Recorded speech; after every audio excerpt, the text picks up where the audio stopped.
hear somebody else talking about oneself. Right. But yeah, I appreciate the time, to share with people who I am. I think I'm still in the emerging artist composer kind of network. So it means a lot that there is people out there interested in my music. And as usual, I used to be a little bit more shy about my journey. I live right now in New York. I'm in New Jersey, but New York is right on the other side of the river. And it's like the competition is so high and there is so many great composers and musicians that all the time you feel like, oh, am I good enough? Am I this? Am I that? But then you realize how much people can benefit from somebody sharing their work in progress and, figuring things, because most of the time people share things once they make it. But it's just the ones who haven't make it feel too shy to share. The one who already make it is because they make it. So I became very conscious about my process, and maybe that's exactly what can be beneficial for all the people. It's just like, we can be in this road and it can be so confusing sometimes. So that's what I'm sharing today. Most of these compositions, of course, I already wrote them. One that I'm going to share today is not, I can't even share like the proper audio of it because it was commissioned for an album for a Cuban string orchestra. The album is not out yet, and I I called yesterday the artist, and the sound engineer is sick. She couldn't share with me, but I'm gonna share, like, the MIDI, because I think what happens on that piece might be interesting for some of you. And well, in general, as Miracle was saying, I come from this special place in the world that is called Cuba. And in Cuba, for the good or for the bad, for politics or for not, we all have to go to classical school. It's not a choice. If you want to be a musician in Cuba, you must go to classical school. And for many of us, this was sometimes a problem because we came out traumatized from, how strict and how stiff this classical school of music, modeling a little bit the Russian school was for all of us Caribbeans. But also it gave us really a deep appreciation of Western European music from the very beginning of our music education journey.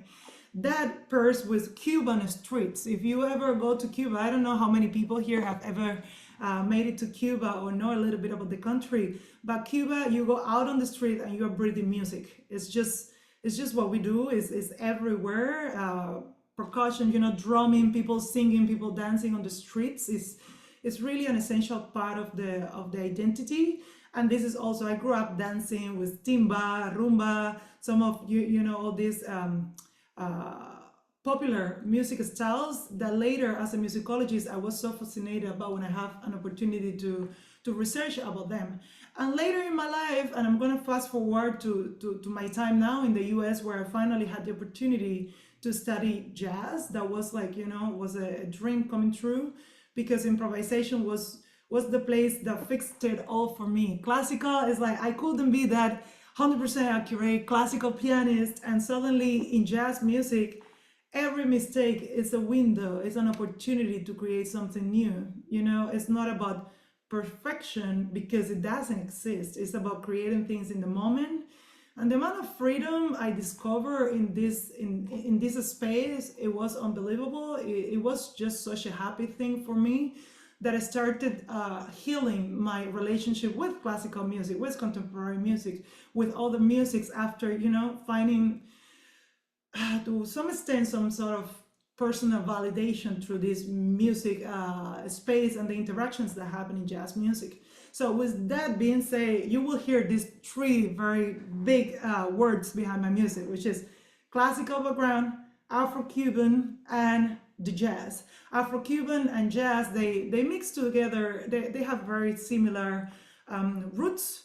In fact, many of the slaves that made it to New Orleans, if you trace the ships that were coming out from West Africa, they stop in the Caribbean. That's why when you hear a lot of the early jazz, you will hear a lot of Caribbean influence in that music, because they stop in the Caribbeans for a couple of months, to get resources, and then that population made it up. So at the beginning, early, we'll say early, not early, but mid 19th century and end of the 19th century. If you hear some of the early jazz works by um, maybe more into the 20th century, but Jelly Roll more than, there is so much. If you don't swing that music, if you play with the straight notes, you will hear it like it sounds like Cuban dance song.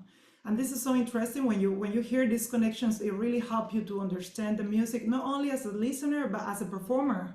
I remember I struggled a lot trying to swing because my rhythmic identity from Cuba was so strong, and then approaching all this repertoire, swing repertoire from the Cuban, from the the universe that I got, it really helped me to understand how to swing a little bit better.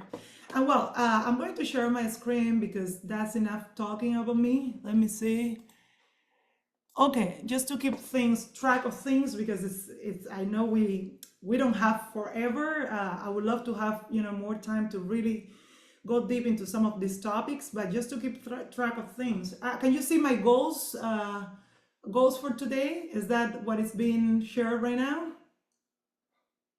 Let me see. I don't see. Yes. Okay, perfect. Yeah, so I know I have two Yes, monitors yes. here. That's why I'm trying to make sure I'm sharing the right one. So today I would love to explore how Pan-African and Afro-Cuban traditions can expand the way we think about composition. And again, I love the word Pan-African because it's so inclusive. It's really a space where I can call myself a jazz musician, a Cuban musician.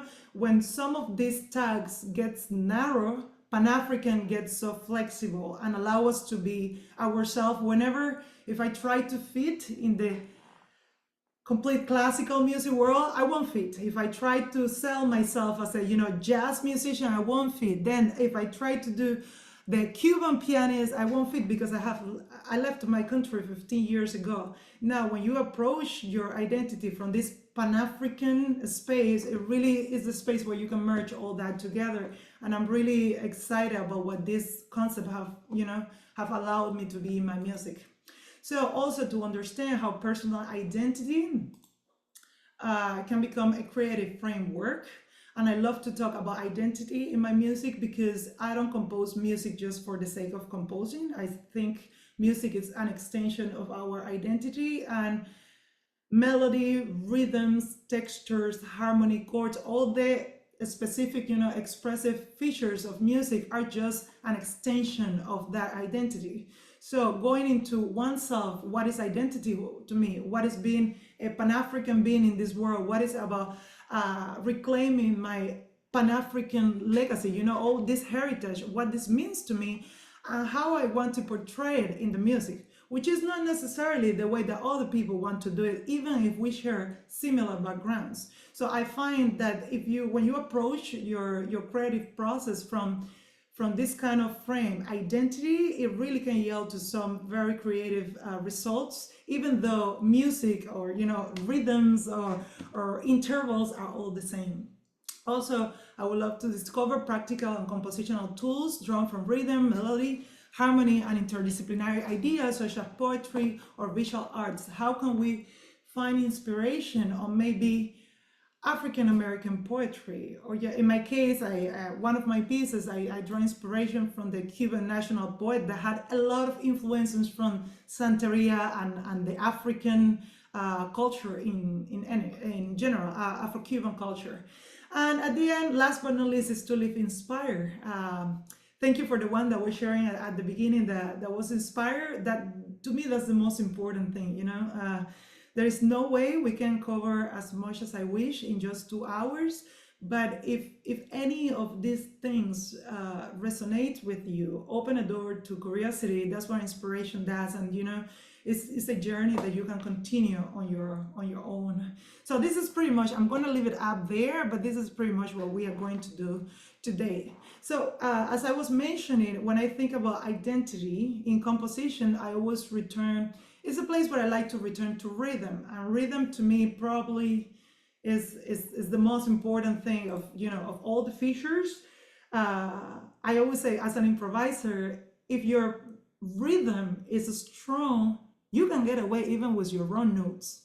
Rhythm most of the time wins if this element is strong in you.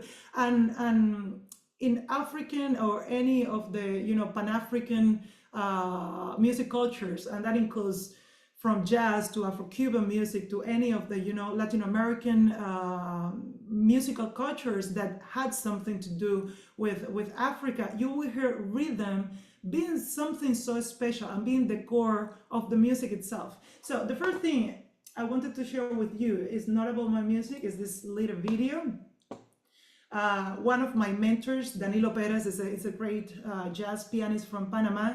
And I remember he shared with us this video in one of our classes, one of our first classes, just talking about identity. And I was like, I love this video because it's talking about rhythm from the common life, you know, from the life of people.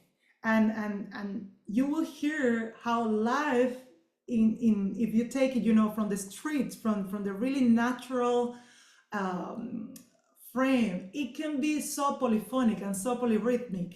It's just like in other cultures, and all this polyphony, by the way, is happening all the time. Right now, if I go to New York, it's going to be so polyrhythmic. The thing is, like, in Western cultures, people is not that aware. You know, people right now are so busy with their phones, with their things, that you can really hear. But there is something really special about African cultures. They are very aware about polyrhythm in their common life. And this video is exactly about that. It's 10 minutes. We're only going to watch the first probably 3 or 4 minutes because I think you get the idea and why it's so important that we acknowledge rhythm as, you know, not only specific rhythm that can happen between two instruments, but something that is the core of a bigger system happening and things resonating and gravitating about them.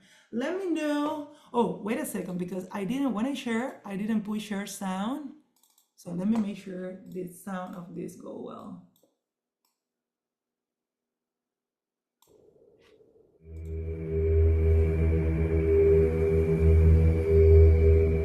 Miracle, sound okay? The sound is okay. Are you sharing a video? Because we're just seeing your screen. Oh. Let me see. Let me see. Let's do it one again. Is this one with sound? Okay. Now we're seeing the video. Okay, cool. So let's catch up, guys. Just 3-4 minutes of it, and then we get the idea.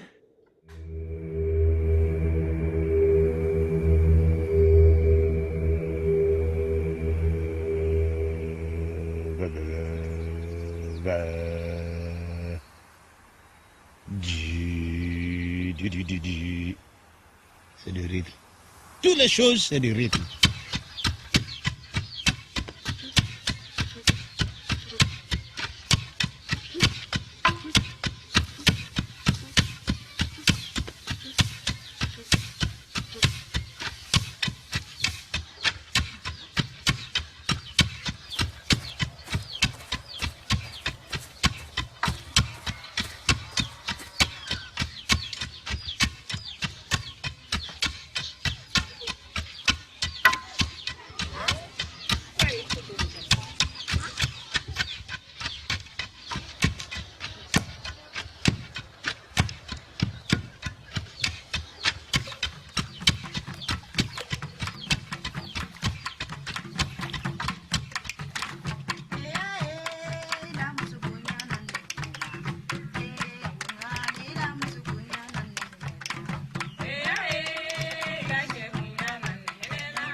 Toutes les choses, tout le travail, tous les bruits c'est des rythmes.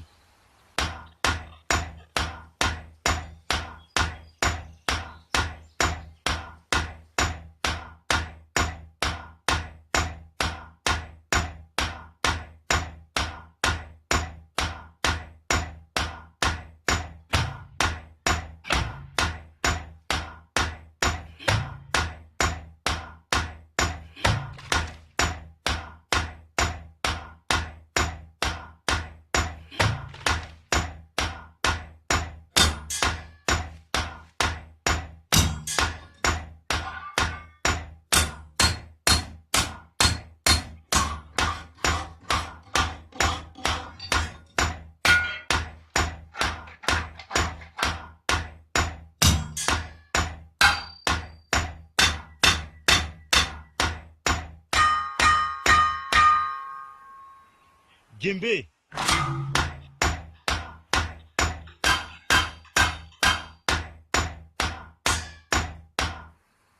Kansaba.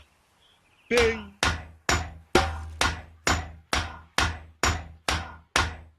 Bang.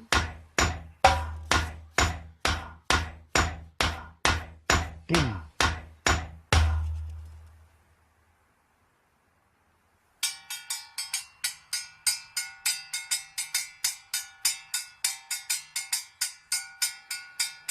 Les pas de marche, c'est le rythme.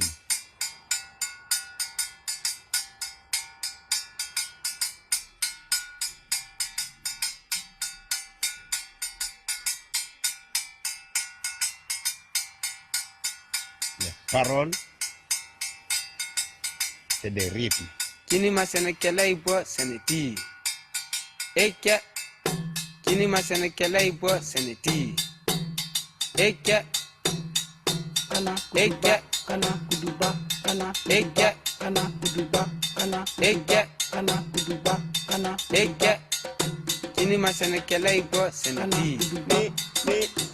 Kana kuduba, eke, kana kuduba, eke, kana kuduba, eke, eke, saneti gumma, eke, saneti gumma, eke, saneti gumma, kana eke, saneti gumma, kana eke, saneti gumma, eke, kana kuduba, kana kuduba, kana kuduba, bidi, eke, na ibidi, na ibidi, na ibidi, na eke, na ibidi, kana eke, kana na ibidi, kana na ibidi, kana na ibidi, kana eke, kana na ibidi, na kuduba, kana na ibidi, kana eke, kana na ibidi, kana eke, kana kini masana kela ibo saneti gumma finda eke na ibidi. So I really love this video. It's so fascinating to me. And please take notes, write questions down if you want to come back to some of this. I'm just gonna go fast at least until I share 3 or 4 of the compositions. But there is something that I really want you to pay attention here, because it's the same principle for Afro-Cuban music, which is not only about polyrhythm, which is layering. Okay, it's not the same when we have different instruments of the same timbre creating rhythms, but what we have here are very distinguished timbres, because we have the ting ting ting ting ting here on the bell, and this is something that we got inheritance in all Caribbean music. Then you have the drums. You feel all the pitches. There are not as many pitches as a chromatic instrument, but each of those pitches have, it's organized, and it has a purpose on this symphony of rhythms that is also attached to timbre. So this is something extremely important from African, Afro-Cuban, even in jazz ensembles, that we will hear polyrhythm attached to layering, and we can talk about this polyrhythm without the timbre implication that has with it. And then all these layers in the polyrhythm, and then vocals overlay on top of it, also adding. So at the end, it's so complex, and there is so much happening, because it's not only rhythm. From the timbre point of view, it's also very distinguished, and that's why it's so rich in sound, because there are so many different pitches and so many different sounds happening there, even though there is not even one melodic or harmonic instrument beyond the voice and the drums. So now we're going to go to Cuban. Let me in Cuba, if you have heard Cuban music, like dance music, like salsa and things like that, you will hear. Let me just take a second to find a picture of Cuban claves. And again, these elements, you will hear them in my music. So I'm trying to show them to you in the original context too. When they appear completely diffused, reharmonized, with all the other vibes going on, you know where they come from. So I hope you can see clave patterns. So for instance, if you ever heard salsa, son, or any of the Cuban music styles that was, the core of what now is known in the music, like in the world, like salsa music, you will hear a clave. So a rumba clave can be ta ta ta ta ta ta ta ta ta ta. Now let me tell you something. This 2-3 or 3-2, this was actually a creation for foreigners. Nobody in Cuba say clave 2-3 or 3-2 because it's just the same. What our difference is the rumba clave and the son clave. The son clave, as you can see, this beat right here, it happens on the down beat, while in the rumba clave, it's slightly delayed.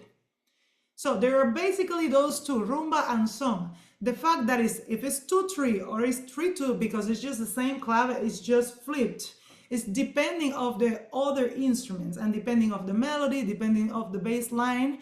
But at the end is ta ta ta ta ta or ta ta ta ta ta. You see, the 2 or the 3, that's something that people feel in Cuba, and we don't really talk about 3-2. But for foreigners, it's sometimes hard to feel where to where to put the clave, right? And that's why a way of organizing it for people that is not very familiar with the culture is 2-3. What it's talking is about where in the bar plays.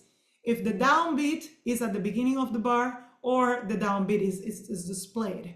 But pretty much for Cubans, it's just rumba clave and son clave. Everything else, and this ta ta ta ta ta ta ta. This one that says here 6/8. This one is actually the origin of this one. It's just like the implied subdivision of this one is triple-ish. So ta ta ta ta ta ta ta ta ta ta ta ta ta ta ta. And this one, what happens with rumba and son is that the music styles already suffer a process of binarization. So most of the original music that came from Africa had like a triple subdivision. But then with the influence of all the Spanish and the Western European music, we kind of found this binary subdivision, but still all these relationships with the clave remains the same. And the thing that I want you to understand about the clave is not only a rhythm, but it's like the backbone of the musical organization.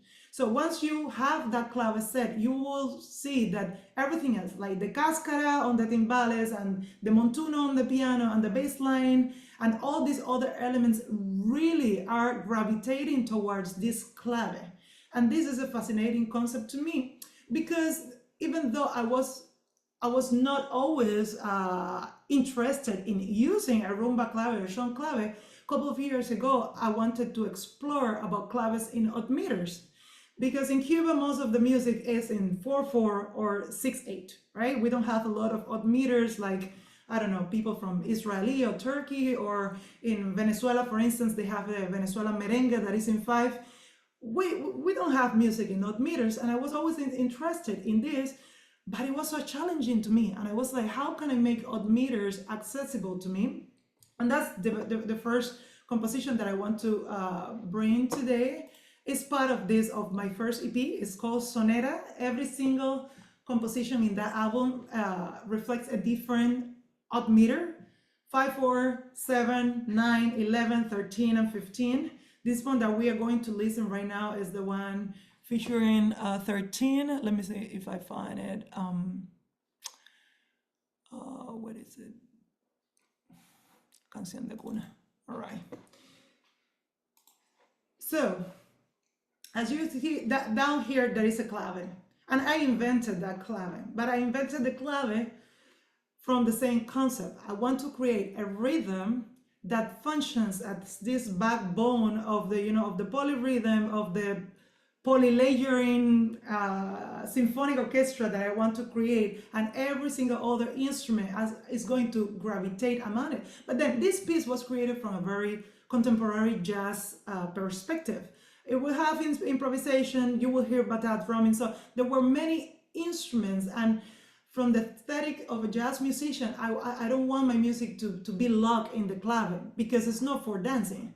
Most of the original music styles that are based on the clave patterns are because they're dance music styles. My music is not mainly for dancing. So I was like, how can I apply all these concepts of clave and making it like liquid? I want things to feel free within this narrative. So I want to show you this piece, a little bit of it, not the whole thing, but well, you will hear there is a bass line that acts among this clave in 13. It's okay if you can follow up, but I want you to hear how this sense of organization gravitates toward the music, even though now it's in a contemporary jazz context. And then this name, the Canción de Cuna para despertar un negrito, which that translates as cradle song to wake up a black little boy. And this is a poem by the great poet, his name was Nicolas Guillen. And if you hear this, the original record is in Spotify, YouTube, everywhere. You will hear the original recording of this poet in 1950 something, I can't remember now, but he's reciting the poem. And again, he's a mixed Cuban, I guess his origin is also African, but in Cuba we use mostly the word mulatto, even if in America mulatto is not very well taken, but in Cuba mulatto is exactly is this mix between black and white, and this is the kind of the demography of this poet. And there are so many elements from Santeria, from languages that are mainly related to religious spaces. And this poetry, he uses in his poetry, and his poetry is part of national patrimony in Cuba. So this is part of our acknowledgement of African as being part of our roots, of our heritage. And I just love his voice, his tone, and I wanted to create this. How can it be a lullaby? So one of the patterns you will hear is the bata drums, and at the end you will hear a chant that is an Arara chant related to Elewa, one of the deities. Elewa is like the child, the one that opened the pathways in Santeria. And all this was elements that I wanted to use to portray my identity. Again, you see, it's like melody, rhythm, polyrhythm, all these elements, but it's towards how can I portray my identity in the music.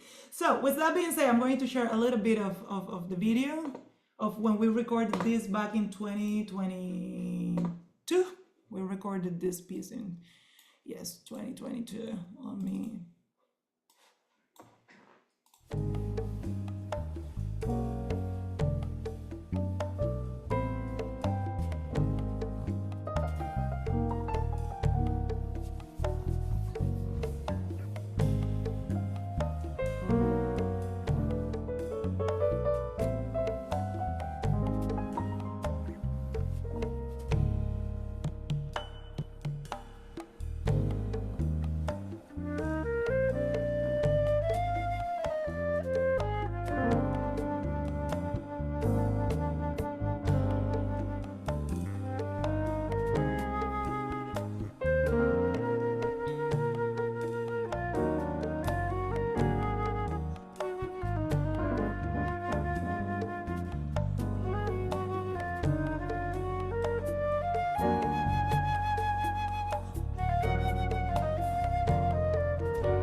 Fast forward a little bit for the poem part.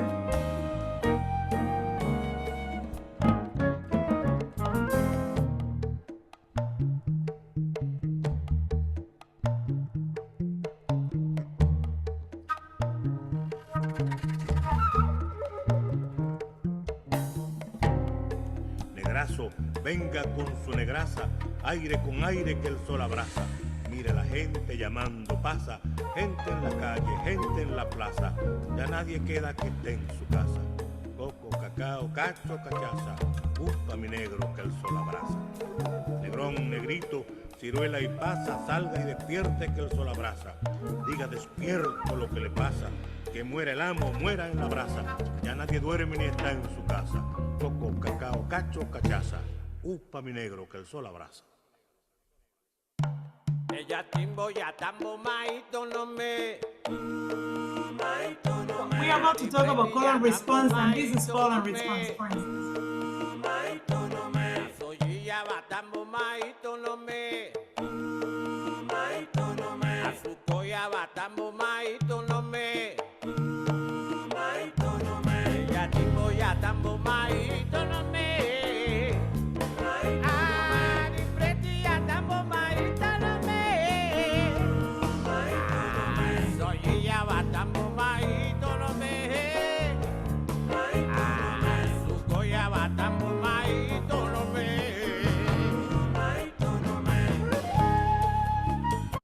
So for time's sake, I'm going to stop it right here. I got a very interesting question in the chat, and I'm going before the end gets too crowded with questions, and I think it's a great question. It says, thanks for sharing the video, Camila. Is there a difference between polyrhythm and the call and answer technique? And yes. So polyrhythm is something that happens when you have one rhythm that is opposed to another rhythm, right? That's like, imagine that you have, with this hand, you are playing quarter notes, and this one you are playing eighth notes. This is a very basic, the most basic representation of polyrhythm, but it's polyrhythm. In the video, in the first video, it was a really interesting and complex polyrhythm happening because it was the guy that was with the axe, the other one that was hammering the iron for the board of the yembe, the other one that was cutting the grass, the women that were singing, the ones that were playing. So every single of these rhythms, different rhythmic patterns, ta, ta, ta, ta, or ta, ta, all of them, when you put them together and you align them vertically, and then what happens horizontally, that's polyrhythm. Now, call and response is pretty much, is more like this. It's when you have something that happens first, and then there is a response. So responsorial style is very common in all like Santeria chants, in all religious chants, that there is always one lead singer, or the akpon, how we call it, and then there is a choir that answers to him. But this is also happening in salsa, when we have like the lead singer and we have the chorus at the back, the guy singing the chorus, and there is one improvising and there is a chorus. These responsorial styles also happen within the polyrhythmic. Example, if we're gonna take any of the Santeria drumming patterns, you will always hear there is one, the big drums, which they call iya. That one is improvising while the other ones are staying still. So there is always this, somebody improvising something, and there is something that is responding, not because it's improvising as well, but it's something that is setting, like, let's say, like the ground for that improvisation to happen. So this call and response, it can imply polyrhythm, but not necessarily. It's something that is more related to the macro structure of the music. Not sure if that answer, but I think I wanted to show you this one because this is a really clear example of call and response, where the lead singer is calling the chant and there is like a chorus that keep repeating the same. And for us, as the rhythm section of the jazz quartet, that's exactly what we are doing. We are responding to somebody that is improvising. So this is one of the most important behaviors in Afro-diasporic music styles, and there are so many ways that we can get creative about how to present call and response, even in the melodies, in the harmony, in the macro structure, to a formal, to the structural level. There are many ways, but it's usually very present everywhere in the music. Now, I wanted to show you this other piece. This is something that I composed literally 3 or 4 months ago for the string orchestra in Cuba. And even though I don't have the proper recording of it, I found it so interesting for today, because is for a string orchestra. There is no drums in this ensemble, but yet the violin, if you see here, pa pa pa pa pa pa pa pa, this is the cascara pattern. This is what usually the timbal drums play in Latin jazz or salsa ensemble. So it was pretty much, how can I replicate the polyrhythm in a salsa rhythm section within the string orchestra? And of course you come across different challenges, because strings, the sound quality of string instruments is not as percussive as other ones. So you have to go into, maybe it helps with a little bit of pizzicato, with articulation. How can I make it more percussive? And this is the idea behind this piece. It's called El Rapto de las Mulatas. I don't even know how to translate that. Let me see how to translate it. Honestly, it's based in let me open it. It's based on a painting. My mother, Rapto de las Mulatas, Carlos Enriquez.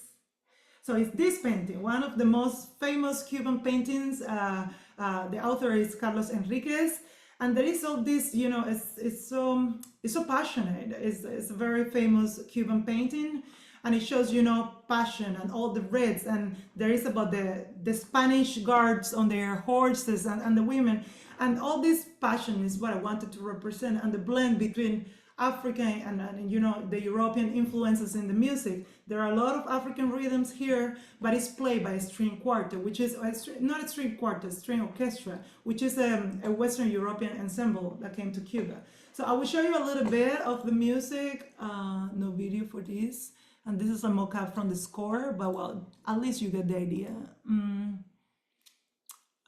Let me see.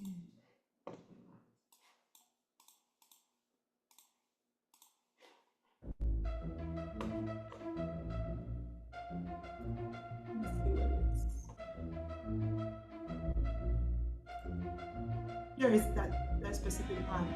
And you can see the same elements of layering, how that is now replicated in a not percussive environment.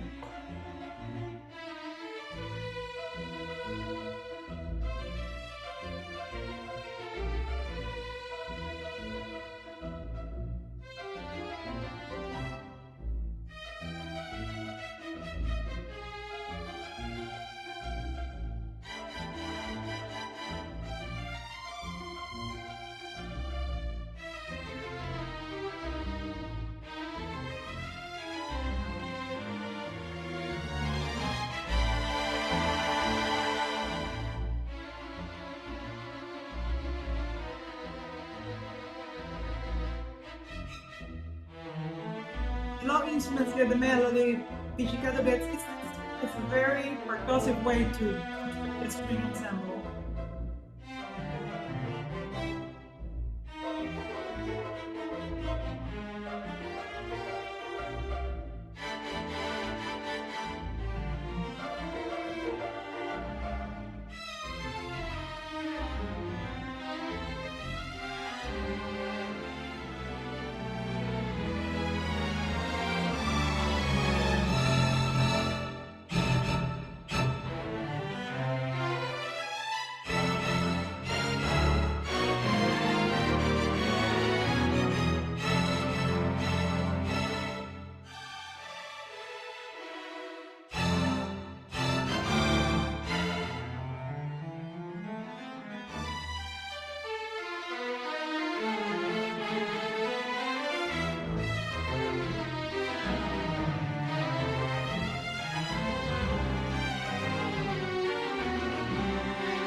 And this is supposed to be played on the body of the instrument.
I'm going to stop it here again for the sake of time. Sorry, guys. And this is not released anywhere.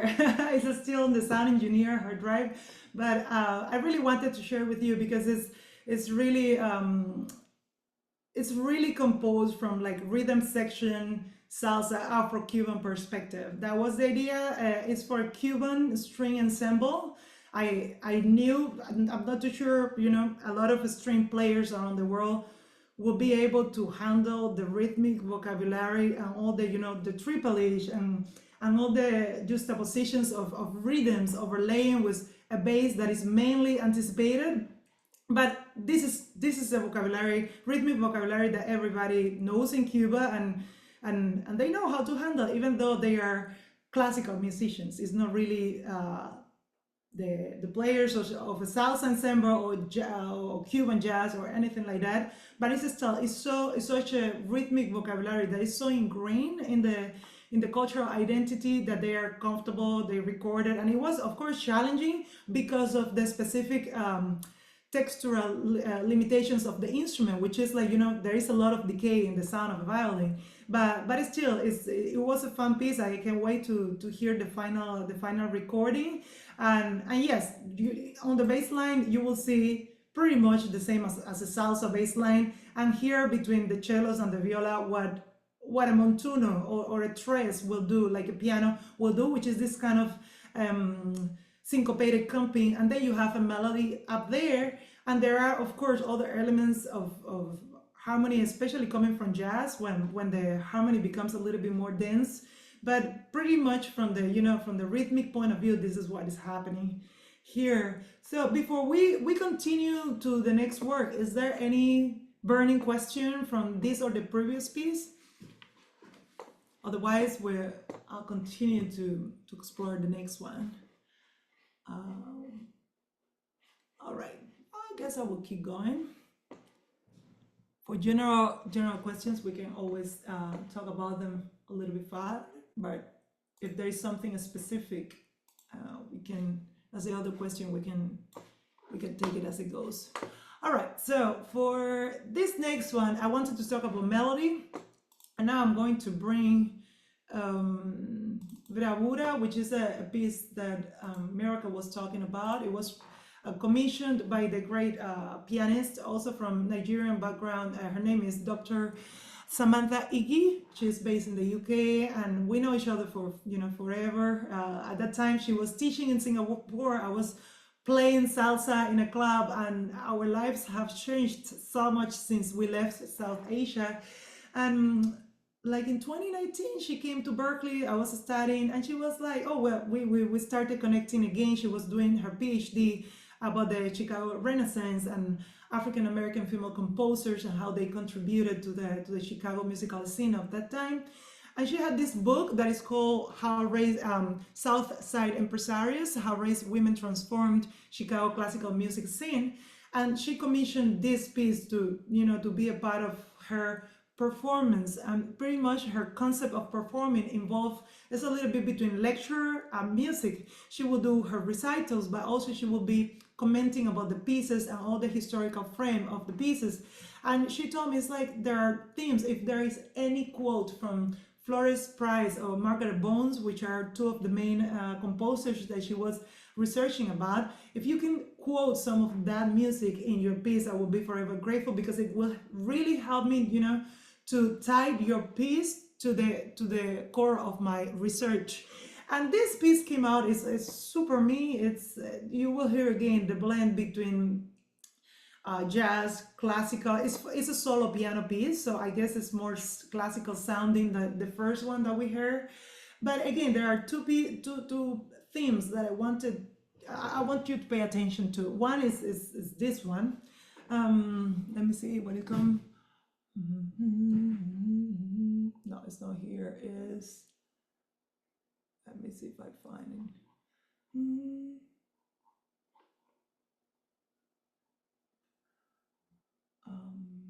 Oh, here it is. Like the Wedge in the Water, that was also immortalized in one of the Florence Price pieces, and I wanted to explore with that theme, which is actually free of copyright. Anybody can use it. But in this case, because it was a very specific commission, this piece, I wanted to use this theme, not as the central piece, but as part of the melodic frame of the piece. And you will hear it completely reharmonized. It has use of odd meters, but there is so much of the African American spiritual and Negro spiritual identity on the theme. And this is something that really grabs the sound of every time these themes come up, which is this one.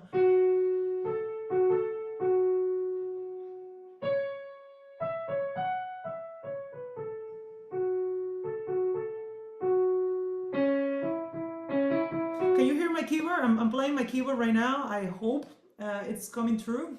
But yeah, there is that theme, even with Yes. everything, cool, with everything that is coming, that is going on every time that happens, it's super distinctive. And I really appreciate that Samantha asked me specifically for this, because it was an opportunity to reclaim and really get in touch with all this melodic vocabulary from Negro spirituals that otherwise I would have never put in my music, you know, because this is so African American. The melodic vocabulary from Afro-Cuban music, it goes into pentatonic, it uses many of the things, but when you hear this, it really screams Negro spiritual. And this is one of the you know, of the roots that I want to portray in my music, especially after I moved to America, and jazz and all this tradition of the African American tradition has become a part of my personal identity as well. That's one of the themes, and the other themes is this one. Let me see if I find it.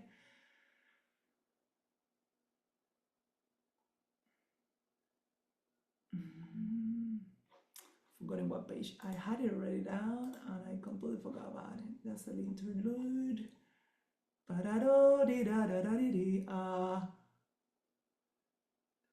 Here it is. Let me see if it happens before in a clearer.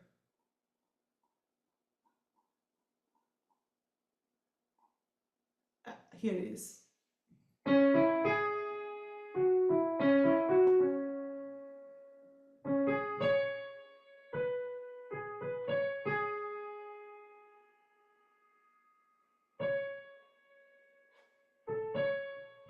And this is already an elaboration, because again, the quotes are not really explicit, but I wanted to share this piece because of that, because it's another element that I'm manipulating here towards how to build identity, and it's melody. So let's take a listen of the piece and watch the score. There is, I mean, it's a complex piece, it's an advanced piece for pianist. And right now we are not going to hear that layering with different timbres like we heard like before in the other examples, because it's only one instrument. But you will hear a lot of polyrhythm, even though it's only one timbre, and you will hear how I use the low register of the piano and things like that, just to, you know, just to create like this kind of orchestral effect, even though it's a solo piano piece. So I will probably, for the sake of time, I'm not sure. Well, let's start it and then I will stop it at some point.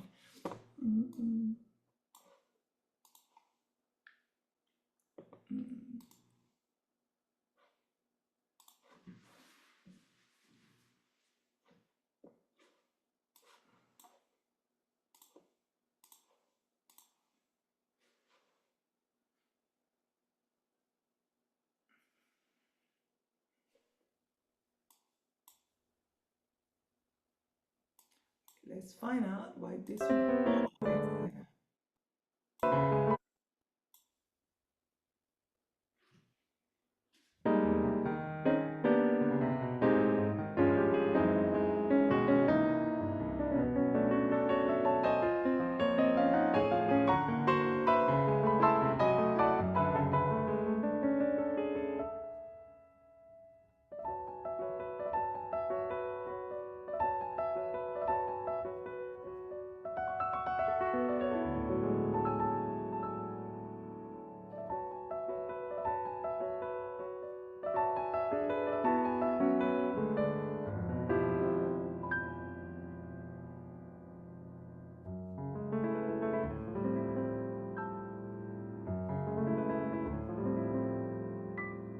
comes the first theme.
Here comes the second theme.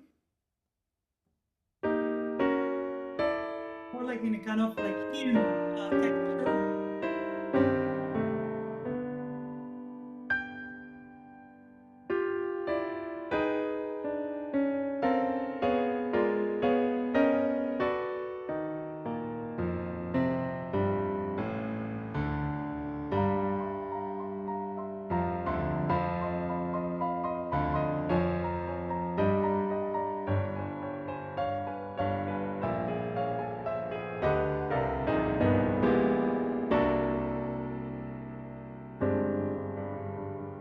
This is my rock and roll moment.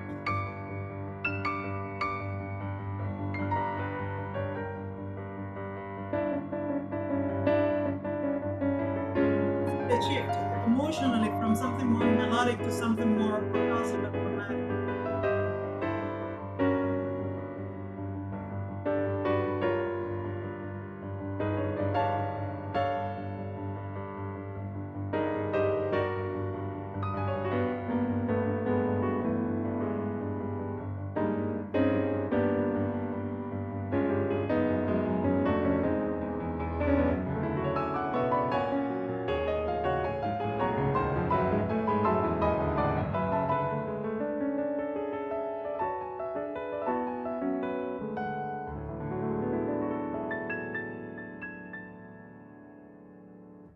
So let's use this organic pause just to, the piece is like 11 minutes long, and I don't want to take all the time forever. But if you check the score, it's like another way with a completely different outcome of using exactly the same ideas. That's why I am so fascinated about talking about identity and ideas, and then figuring out how you will portray it in music. What kind of decisions are you going to take on the melody, on the rhythms, to portray a specific scene. You know, I think it's very cinematic, this piece, and I wanted it to sound very feminine as well, because the book, it was about female warriors, great female figures in African American contemporary classical music, that before Samantha, and maybe before only in the last 10-20 years have been really discovered and acknowledged by musicology. Before,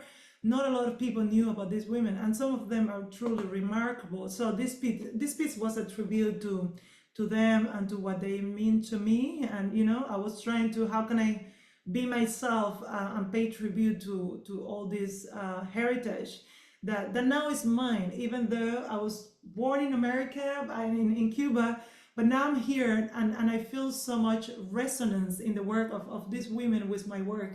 So it's an invitation to rethink about identity and how to keep that concept loose and keep it flexible, if that can lead you to really expand your musical framework. Let's see where we're going right now. Okay, so we are going back to jazz. This composition, is there any burning question about this one? Otherwise, we continue, and after the musical analysis, we can talk about more stuff. But if there is any burning question, just drop it in the chat, and yeah, I will continue. Okay, now we are going to, this piece is called African Escapes, and it's a piece that I wrote, I think, back in 2021 or 2020.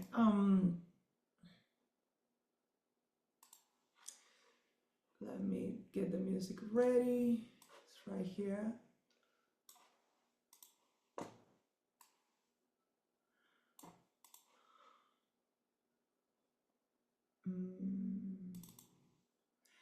African Escapes. This is a completely different ensemble. What you will hear here, this is like a chamber jazz ensemble. It has 2 trumpets, alto sax, tenor sax, trombone, baritone. So it's like pretty much a reduced version of a big band, but really small, as it doesn't have trombones and only has 2 trumpets, but it has the full like reed section.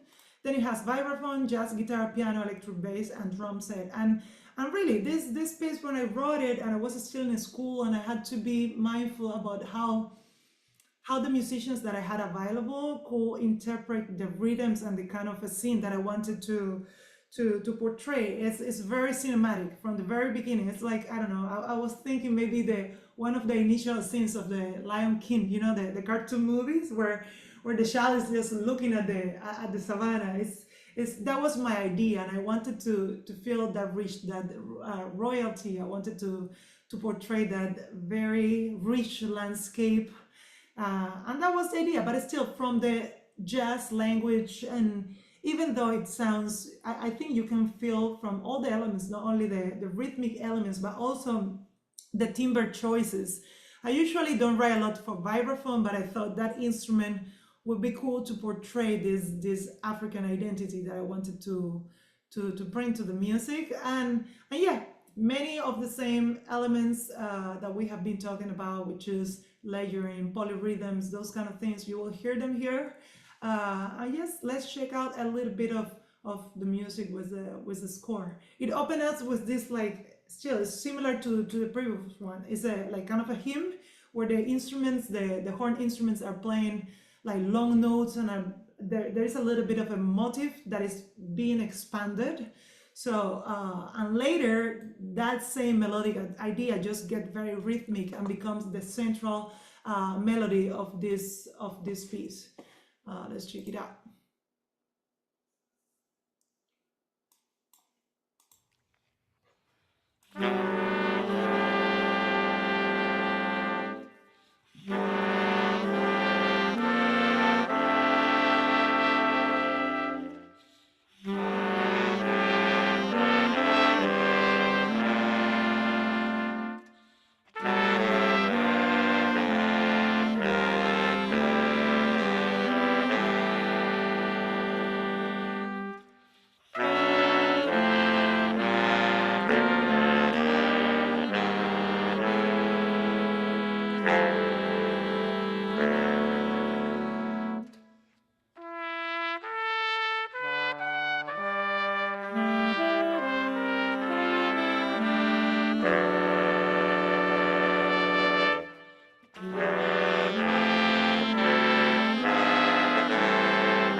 The rhythmic layering that we have been talking about is so present right now.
Like solos happen after, and there is a little bit more, orchestration and things. But I wanted to share this one because I think it's a great example of how orchestration and timbre have been used to really portray the image that I wanted to portray. There is obviously the rhythmic layer and the melodic, very pentatonic framework and all that. But the timbre is like the first time, once the rhythm section sets the tone, like the groove, the first exposition of the theme is by the trombone and the vibraphone. So this kind of timbres is like, as soon as I hear them, I see myself out there. It's like it's super connected to nature and to the idea of how Africa resonates in me. We don't have a lot of music with vibraphone in Cuba, but trombones is a very important instrument in most of the Afro-Cuban popular music ensembles through the 20th century, even from the late 19th century. So just through sound landscapes is what I'm trying to use here to really is the expressive feature that I'm trying to use to just to portray that identity that I wanted to on this piece. And before we talk about exercises, how you can implement these things, I wanted to share one last one with you. This one is probably the less African sounded. This is more to a conceptual, philosophical point of view. It's called Unspoken Voices. And this is my pandemic piece. Everybody has a pandemic piece. Most of musicians, well, probably a lot of people have more than one, but this one really happened middle of the pandemic, or at least when at the beginning, when we had no clue what to do. We couldn't join, all the people cannot join together to play. We are recording everybody from our little rooms. Everything is overdubbed. And I get the call from one of my mentor, Terri Lyne Carrington. She's a phenomenal drummer. And she is probably one of my biggest influences when it comes to, all the work I'm doing as a woman in music and in jazz. I think she's leading a lot of the work that is being done institutionally just to bring awareness about how unfair and how the lack of representation of women in jazz. Although things are getting better, there is still a lot to be done. And she called me and it's like, Camila, I'm curating this event for the University of Santa Cruz, and I want you to write a piece for Dianne Reeves, which is, again, one of my jazz heroes, a phenomenal singer. We couldn't record together. Everything is being done. I recorded the piano in my room. The bass player is the one who also did the mix. And Dianne, of course, recorded vocals. And I call this piece on spoken voices, and you will hear some excerpts from like John Legend talking and Angela Davis. So we have here Black thinkers talking about their worries. And this became the source of inspiration for this piece that is not going to be using rhythm in the same way that the other pieces are. The tone of this piece is rather, it's very introspective, it's sad, it's heavy. And this is exactly what I wanted to. I wanted to bring people to reflect about, what about all the unspoken voices, the one that don't have a voice in the American society. And many of those people happen to be in the African American community. What if you give them a voice? What are their worries? So in this case, all this Pan-Africanism is more to a philosophical way and elements that have only been studied by the African or African American thinkers. That's the frame behind this composition. And of course, you will see a lot of these elements visually, because the one who created the video, since this all happened for a virtual exhibition, the real premiere of the music that was composed for this event happened 2 years later in 2023 at the university. But well, this is right back to 2021, pandemic times. Oh, 2020, I think this was in 2020. Let's hear a little bit of it. How do we reimagine education? How do we reimagine community? How do we reimagine family? How do we reimagine sexual identity? How do we reimagine everything in the light of a change that's so far-reaching and that it's our responsibility to make? We can't expect them to make it. We have to do the reimagining ourselves.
in ourselves.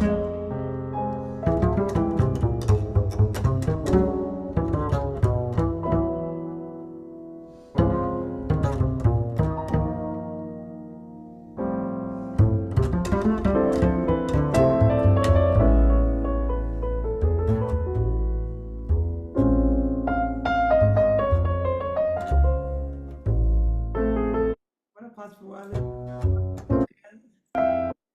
You create a whole new paradigm in education. We have to think of education and the young people not as a problem, but as a solution. We have to embrace them as a solution of the problem.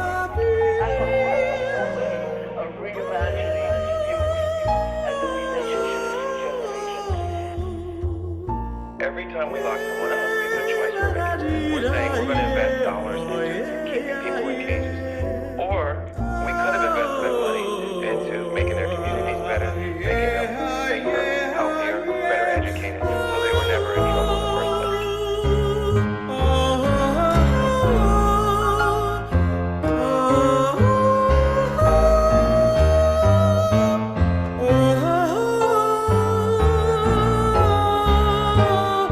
What people don't really need is a lot of punishment, they need a lot of help.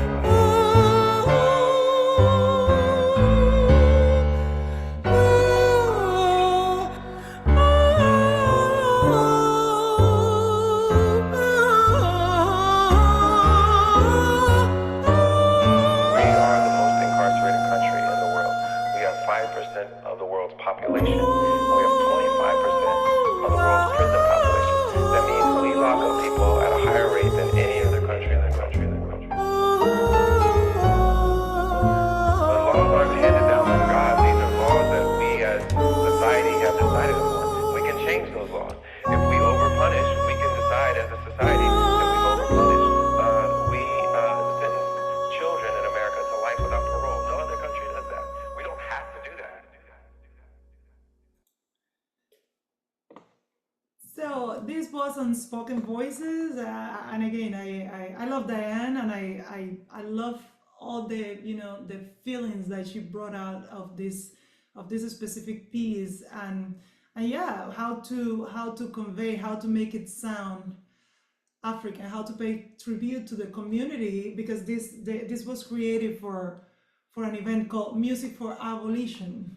And again, all this, I wanted to talk about struggle, and I didn't want to use any percussion instrument, first of all because I didn't have them available with me, and other because it would have made it sound, thank you so much, it would have made it sound festive and dance-like, and I wanted gravity, I wanted sorrow, I wanted to portray the struggle. So that's why I felt like it would be cool to check this one out. Guys, how are you doing? I throw on you a lot of music with no stop. Please, if you need to stretch, if you need to take a second to breathe, do so. I hope everybody's doing well. How are we doing? Is any question about the music? Is anything at all?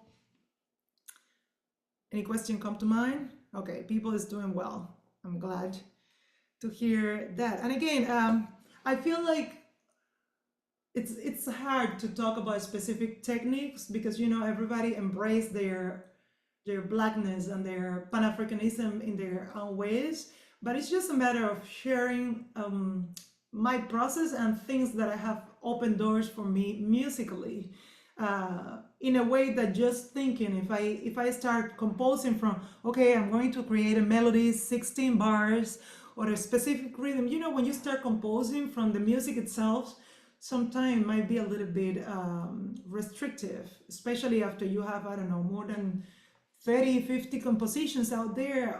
We are forced to keep discovering ways that keep us engaged with our personal compositional process. And this has been a way for me to, not only reclaim my identity as Latin American, as a woman, as a Black woman, as a Cuban, as a jazz musician, but also to keep myself always creative and not trying to mold or to tag how I feel Cuban, how I feel a woman or a jazz musician or whatever. If you always approach it from a different perspective, it can lead you to different ways.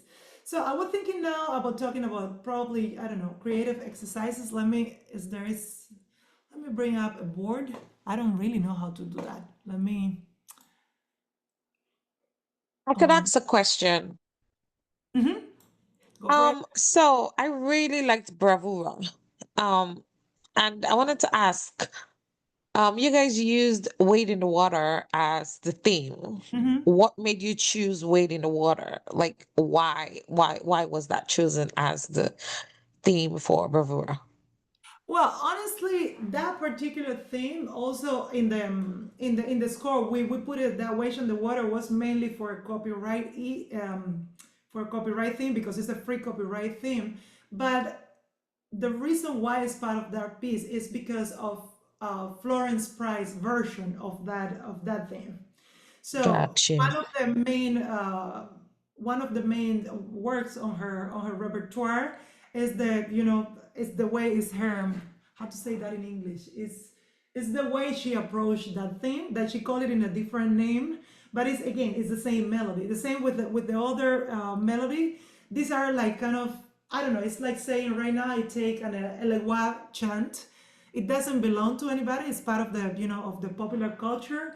But the version of Margaret Bowen's and Florence Price was so distinctive, and that's such an important part of their pianistic repertoire. And I know, like for Samantha, as a pianist who handles and plays all this repertoire as part of her journey, I knew what it will mean for her. Again, this is a commission piece. It's something that I wrote specifically for this pianist. In the same way I wrote the string orchestra piece for that particular ensemble. And probably if it would have been like a Russian contemporary ensemble, I would have thought about how to portray my identity differently. But when you are writing for somebody in particular, you are kind of trying to get advantage of what they already know, what they have. And Right. when Samantha heard the themes, because she didn't know, she said, if you can quote something from then, it will really help me, to ground my research with this piece that I wanted to be part of this book and this project. And as soon as she saw it on the score, she saw it like, this is it. This is exactly what I needed, because it's a blend from the tradition, the storytelling that I want to bring, the story of this woman. And since it's completely reharmonized, odd meters, anticipation, syncopation, more with my perspective of creating music. It was like, she says, like, this is exactly what I wanted. And I felt so happy, because at the end, the music as a composer, I feel not only the music for myself, but it's also for the person who is going to play it. I was not the one performing the piece, it was Samantha, and the audiences that she bring it to life. After she premiered it, like another 5 or 6 pianists around the globe have performed it. They have taken their own decisions, sometimes they send me their versions, and I'm so happy to hear how everybody really apprehend the music in their own way, adjusted to their technical abilities. Sometimes they slow things down because it really resonates, and they want to perform certain parts slower or certain part faster. And I'm always fascinated by all these decisions. But why those two things is because of Florence Price's take on them. Gotcha. Thank you. Thank you for sharing that. Yeah, most welcome. Any other question, guys? Feel free to unmute and ask questions, guys. If you have any question, you can also put it on the group chat. Sure. Let me see. There was a way to put like a whiteboard. I don't know how to do white acro. I really don't know. Who knows how to do? That was a feature before in, well, notes. Let me see if I can just open a note in here. No. There was a feature about whiteboard in Zoom. I haven't used Zoom in Yeah, I used it back then. I really don't know how to use it. I don't know if they've taken it out too. They might have. Yeah, right. Because I really don't see it here. Everything that can be shared. Oh, here it is, document whiteboard. So I'm just going to Right, Oh, like, I think someone posted a question in the group chat. okay, cool. Let me see. I opened Actually, some. 2 questions now. Okay. Let me see if I open this. I have made such a mess in this. Is anybody seeing the whiteboard by any chance? Yeah.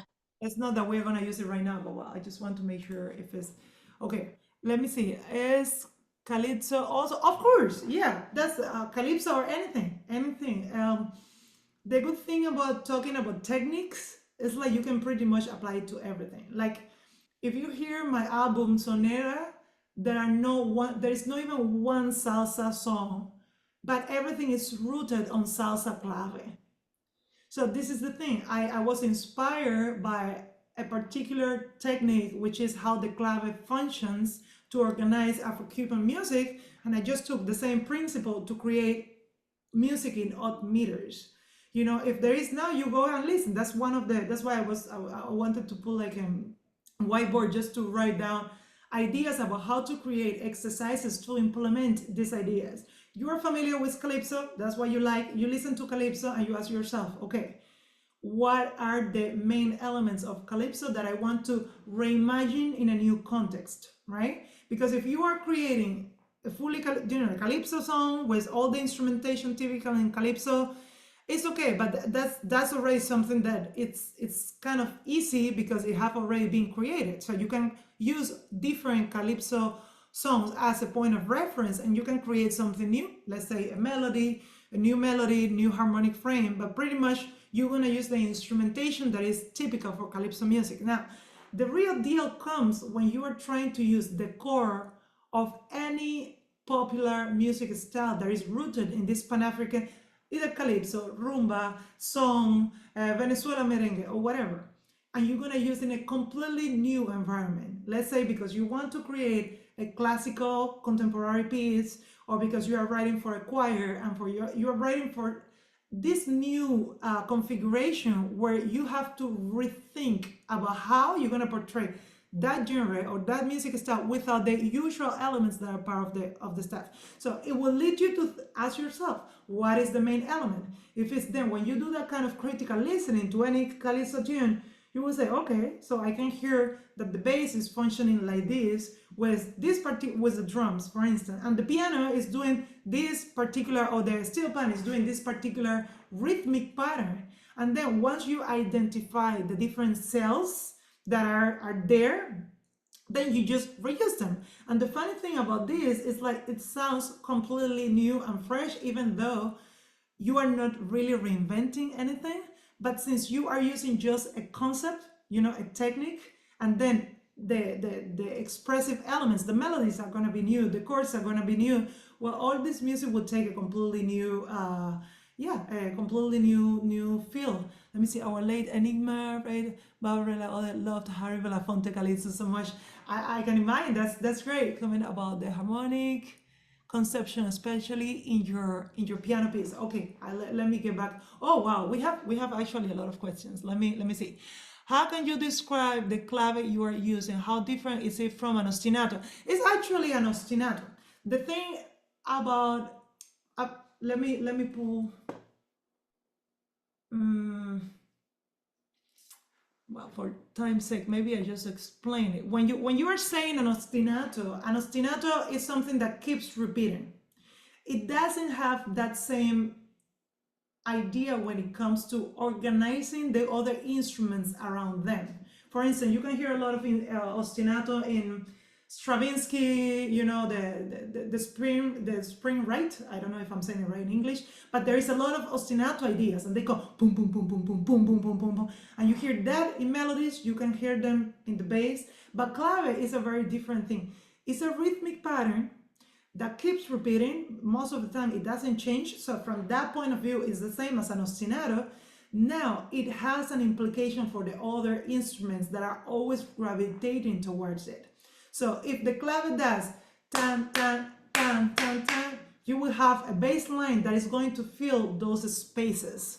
And that's where the polyrhythm and the layering appears, and it's so interesting because it's from a clave perspective, you means that will have this pattern, And all the other patterns are going to be built around that specific pattern, which is not necessarily like that with an ostinato. An ostinato can be just for a moment, and maybe after you just drop that idea and do something else. When we are talking about clave, it has this implication about the timbral and textural organization of the entire ensemble. And that's an idea that you will really think about polyrhythms, always making sure that everything gravitates and that clave is clear.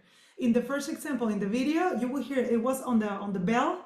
In Cuba might be on claves, but also, for instance, what the cowbell does sometime in Colombia and those kind of rhythms is also the same. It's a rhythmic pattern that keep repeating, and everything else is gravitating towards it. So it might function as an ostinato, but I wouldn't use the word ostinato to describe that, as you know, it might not be, it might not go deep enough to understand the polyrhythmic and timbral implications of that pattern in the entire orchestra.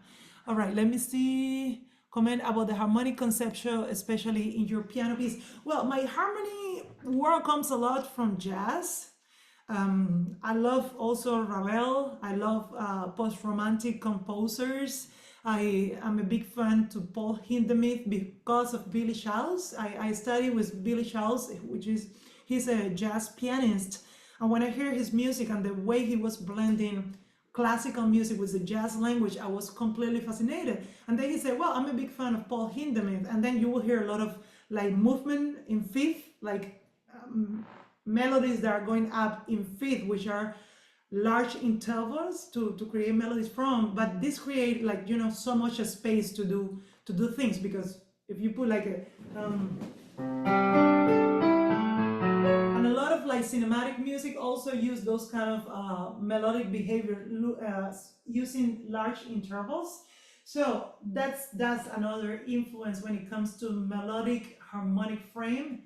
Once in a while I do use polychords. There were elements of blues, if you heard them. The piece, if you put Bravura on the net, you will hear Samantha's beautiful entire rendition of the piece. And yes, there is a lot of these elements, since it was so rooted in Negro spiritual, in that, as you know, the melodic conception. I try to use the harmonies, especially that could, you know, go well with jazz and contemporary classical, but not really like, it's not a tonal. It's just there is a little bit of polychords in there once in a while, but it's still pretty tonal. And yeah, there are a couple of moments that are used to, this is some, I don't know how to say that word in English, you know, to make that tonality kind of shaky. It's also very chromatic, but it's never atonal. So it's pretty much chromatic harmony, still within the pre-tonal system. Let's see what else. Okay, I hear, hi guys, enjoying from Reunion Island. Oh, Reunion Island. I went to Mauritius once. I think that's the closest I've been to Reunion Island. Danilo Perez is a good person. I spent time with him. That's great. That's amazing. Well, yeah.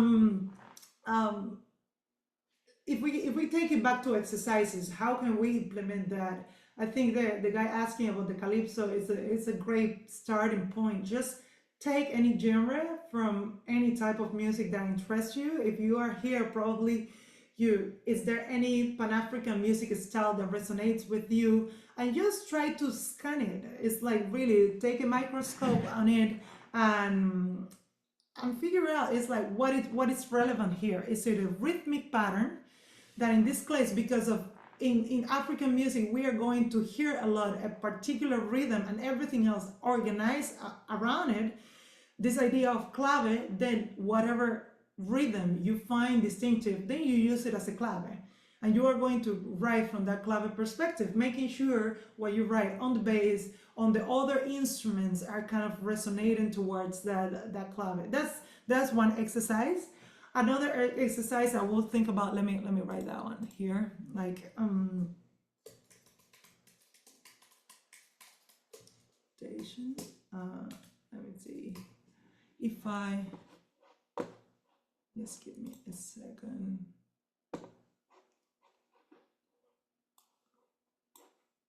Let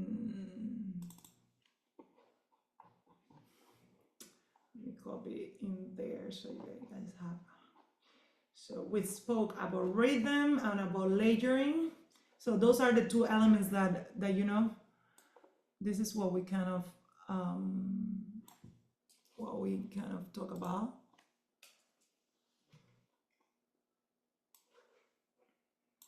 I might help you. Okay, this is still music composition, but it's just making sure that the starting point is not the same starting point all the time. So it can lead you to places that otherwise you will have not arrived. So there is something that, look, very important in all clave music, which is tension and release. Tension and release is also, you will see present in call and response, which is something, put something, and there's something constant that keeps repeating. So those are the kind of reflections that you're going to think while you are practicing any of these ideas. Another exercise, for instance, can be from a melodic point of view. We can think this is more melodic. Let me say melodic narrative. Okay, one idea might be coming from rhythm. Another thing is like come from melody. Think of one melody that connects to your roots. And the reason is like, we are not trying here to do plagiarism. It's just, it's very important to really observe the vocabulary. You know, Stravinsky has this great quote that everybody has taken, which is, good composers borrow, but great composers steal. So while you are practicing composition, it's important that you replicate. It's not that you're going to keep it like that later, but it's because you want to apprehend vocabulary. And the only way to do that is really, it's like digesting specific rhythm or specific melodic scale.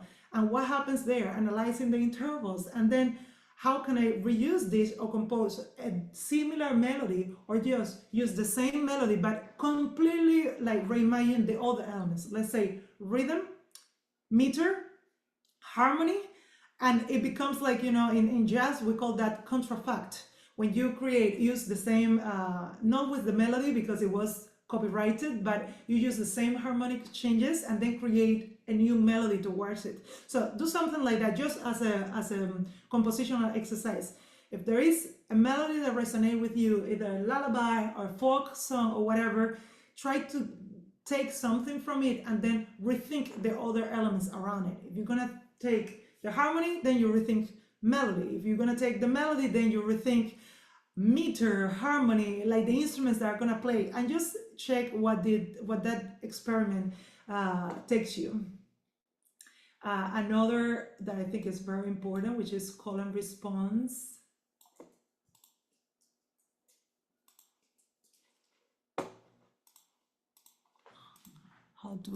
Well, maybe I create another one here.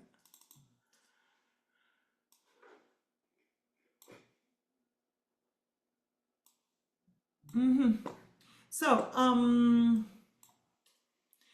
write two contrasting short musical ideas. One, it's gonna be call, active, rhythmic. One will be the response. We heard it a couple of times. We heard it in the first piece was when the male singer was improvising a lead vocal and a chorus was keeping steady. But you can do that also without vocals. You can do that between two instruments, or even for a solo piano piece. Maybe you do that, one hand stays the same and the other one is going to keep active. Now, make sure the rhythms kind of don't overlap too much because it becomes polyrhythm. To make it feel like call and response, one thing needs to happen first and the other thing needs to happen after in time. Otherwise, it feels polyrhythmic.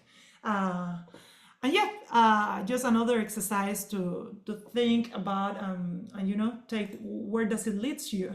It's also like an exercise of counterpoint where you have two different independent melodic instruments or elements, two melodies, but since there is this call and response rhythmic and temporary implication, just make sure like it feels like a conversation. That's pretty much what call and response is. If one person is talking all the time, there is not space for the other one to respond. So take into consideration this for the exercise. Another exercise here that I tried to achieve this in the piece African Escapes. It was more thinking about timbral. How can I use the timbre to portray my relationship, my identity, right? So write down which instruments or timbres will represent specific colors. That's something that I do, and it's again, that's one of my favorite exercise because it doesn't imply the literal elements of music, which are melody, harmony, and rhythm. When you think in timbre, and just when you put, for instance, like a vibraphone and a trombone, just imagine, visualize, and hear the sound of those two instruments together. What will a melody sound like? And write from that perspective, like more from a sonic experience, and how the timbre of particular instruments combined together will make you feel. And write a melody that you believe will suit that particular configuration. And again, you see each of these elements is showcasing a different approach. This one's rhythmic, this is melody, call and response, this is most like texture, this is about timbre. You can also use like what I did in the unspoken voices were more conceptual.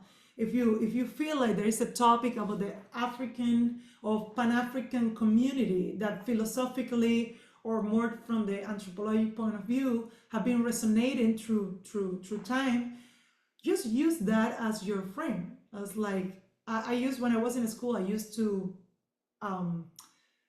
put a lot of music to what is her name? Lucy Clifton. I love that poet. And Maya Angelou. Those are two of my favorite African-American poets of all time.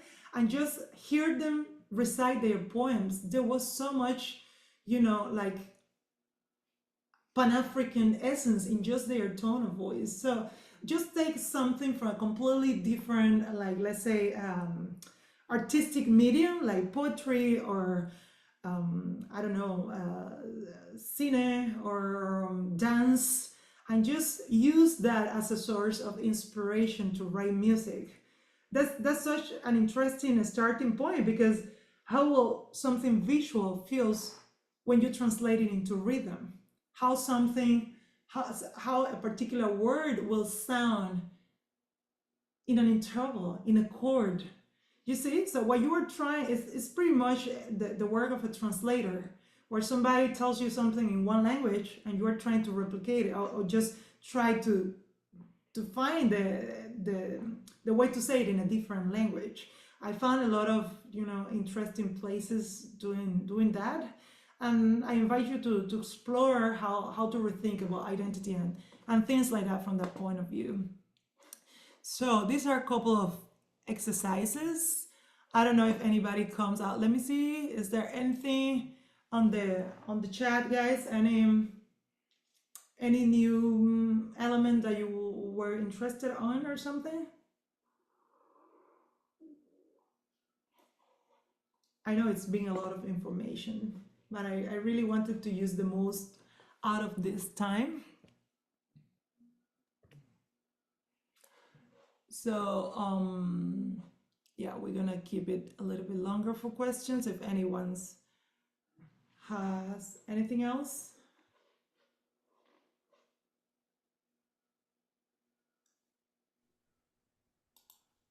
So I'm gonna stop sharing. Any questions?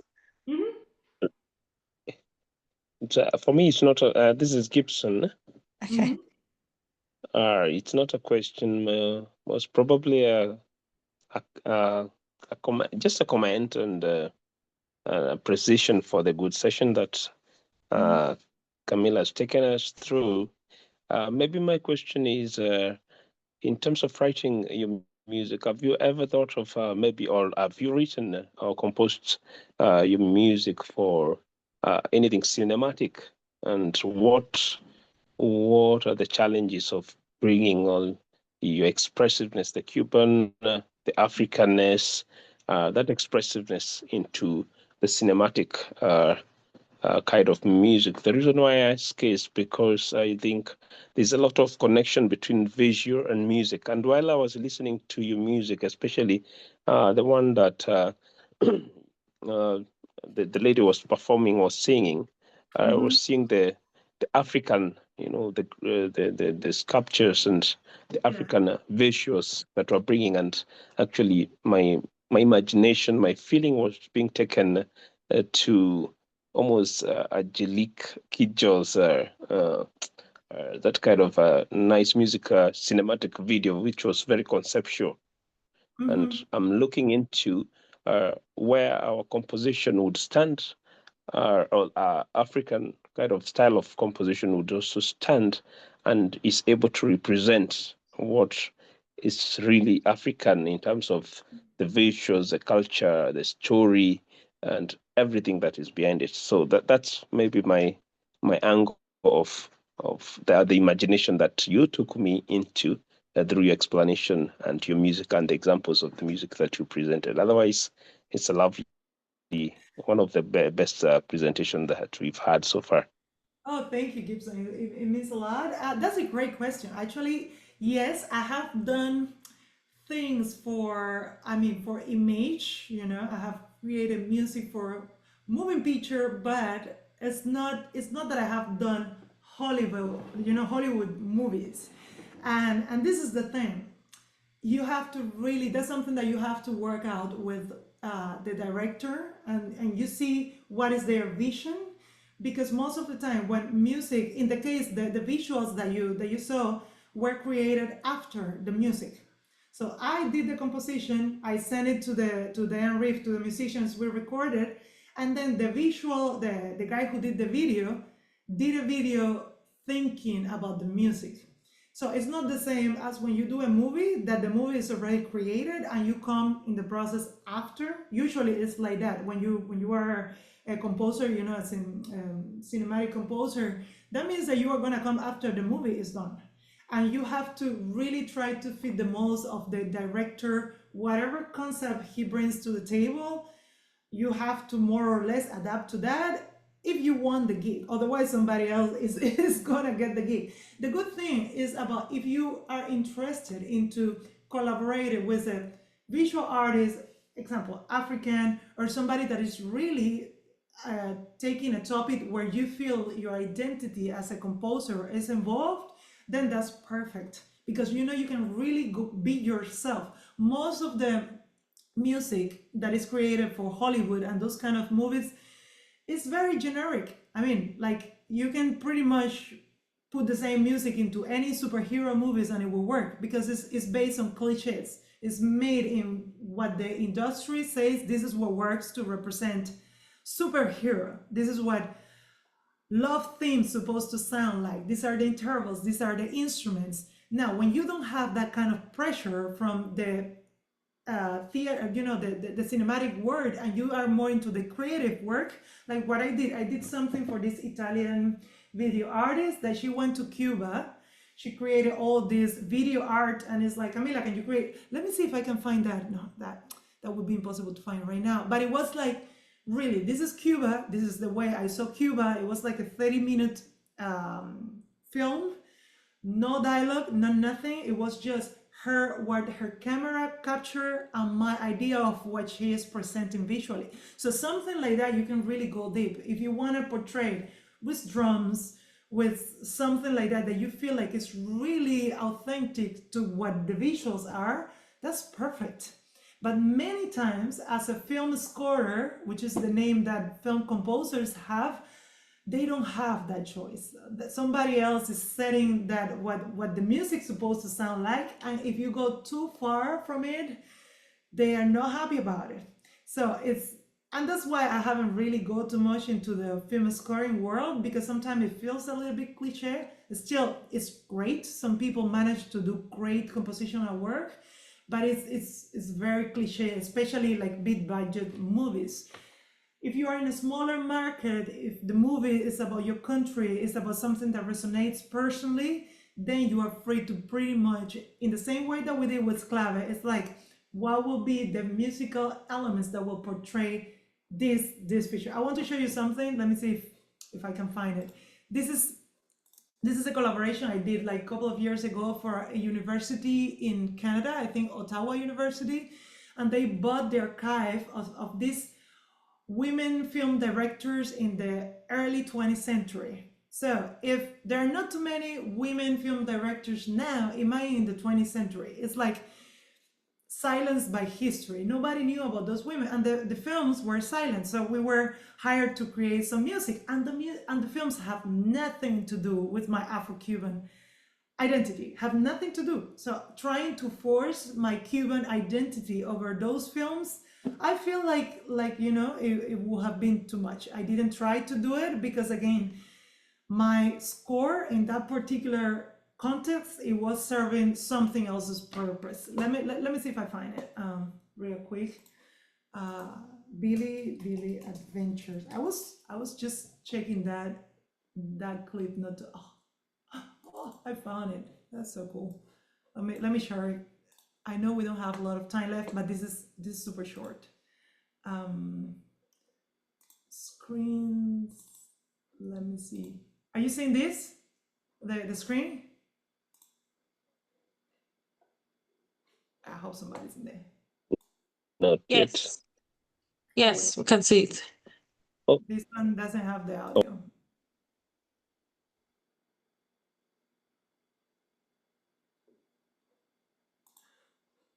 Oh boy, don't tell me that.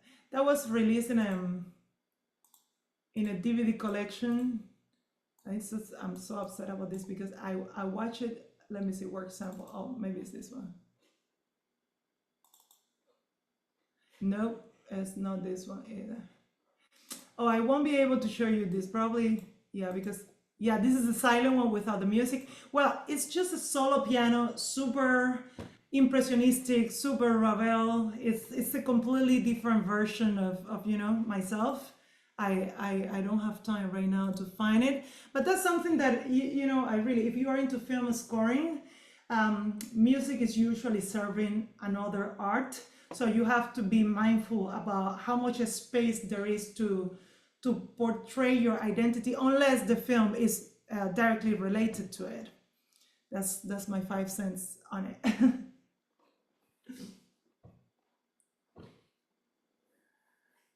All right, any last questions?